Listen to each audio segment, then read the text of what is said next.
Goeiedag, ek groet jou in die kosbare naam van Jesus Christus.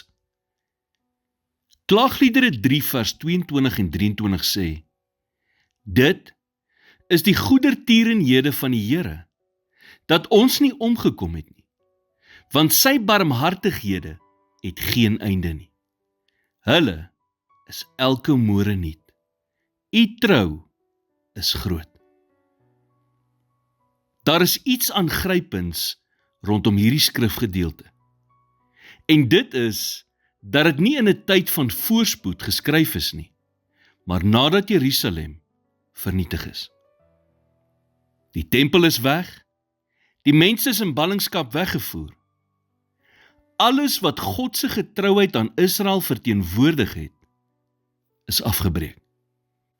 En hierdie skrifgedeelte, wat een van die mees asemrowende verklaringe van hoop in die hele skrif is, het Jeremia heel waarskynlik tussen die rommel van die stad wat afgebreek was, geskryf.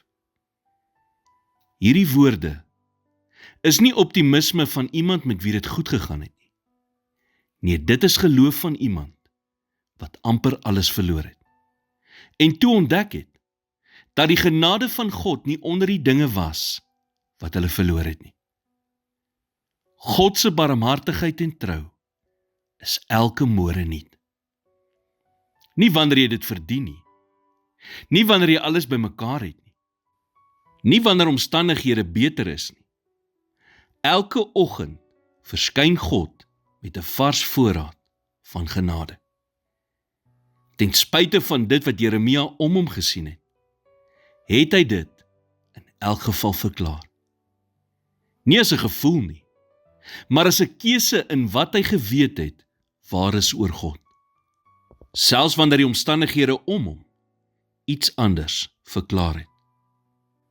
Een van die wonderlike dinge omtrent die God wat ons dien, is dat hy 'n God is wat spesialiseer in 'n nuwe begin. En omdat sy genade elke oggend nuut is elke dag 'n vars begin, waar jy jou prioriteite kan herëvalueer, die foute van die verlede kan agterlos, en net weer opnuut wandel in die plan en doel wat hy vir jou lewe het. Here, help my om nie ou dinge in hierdie nuwe dag in te dra, wat u genade reeds bedek het nie. Help my om dit te ontvang, wat u vanoggend vrylik gee.